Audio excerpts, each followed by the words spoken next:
সুপ্রিয় দর্শক, আসসালামু আলাইকুম। দেশ ও প্রবাসে যে যেখানে আছেন আপনাদের প্রত্যেককে শুভেচ্ছা জানাচ্ছে। আজকে নতুন একটি প্রতিবেদন দেখতেই পাচ্ছেন আমার সামনে একটি আপু আসছে। আসলে আপুর জীবনে কি হয়েছে চলুন কথা বলে জানার চেষ্টা করি।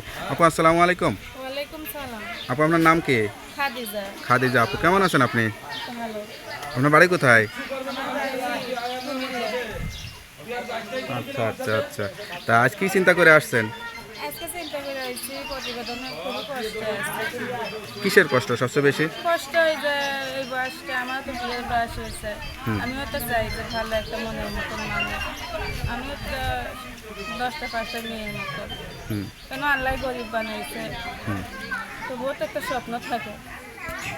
আচ্ছা, কি স্বপ্ন নিয়ে আসছেন? এই যে খাওয়া দাওয়া কষ্ট, মাথা অসুস্থ, অনেকটা কষ্টে আছি। আচ্ছা, লেখাপড়া করছিলেন? না, লেখাপড়া করিনি। লেখাপড়া করতে পারেননি তাই না? জীবনে আর কোনো শখ ছিল?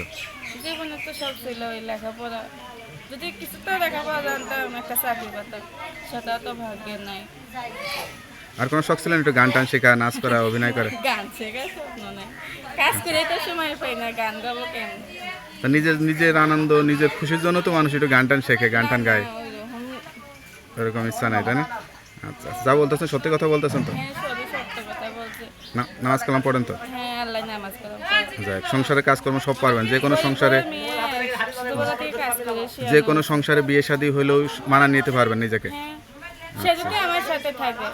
ধরুন অনেক গৃহস্থ পরিবার আছে, গরু ছাগল ধান টান অনেক বড় সংসার থাকে, সেরকম পরিবেশে বিয়ে। ইনশাআল্লাহ তবুও পারবো, কেননা সেইগুলো তো আমার দেখে রাখা লাগবে। আমি এরা শ্বশুর বাড়িতে গেলে ওইটাই সেটা নিজের বাড়ি। তো যাই হোক, খুবই ভালো কথা। তো আপনার সঙ্গে কিভাবে যোগাযোগ করবে? এই যে আমার ফোন নাম্বার আছে। নাম্বারটা মুখস্থ আছে? না, আপনি তো বলো। তার নাম্বারটা আমার কাছে দেন, আমি দেখে বলে দিই। হ্যালো বিয়া, শুনতে পারলেন এক অসহায় গরিব পরিবারের মেয়ের জীবনের গল্প। সত্যিকারের অসহায়। কেউ যদি যোগাযোগ করতে চান বা বিয়ে শাদী করতে চান, অবশ্যই তারা তার এই নাম্বারে যোগাযোগ করবেন। তার নাম্বারটি হচ্ছে 01826745215। নাম্বারটা আপনার কাছেই থাকে তো? হ্যাঁ, আমার কাছে। কেউ ফোন দিলে প্রেম টেম করে ভেঙে যাবেন না তো? না না, ভেঙে যাবো না। জীবনে যাই করবেন না কেন, খোঁজ খবর নেবেন, যাচাই বাছাই করবেন, দেখা সাক্ষাৎ করে তারপরে বিয়ে শাদী করে সংসারী হবেন, তাই না? তো আর কিছু বলতে চান? আর কি বলবো?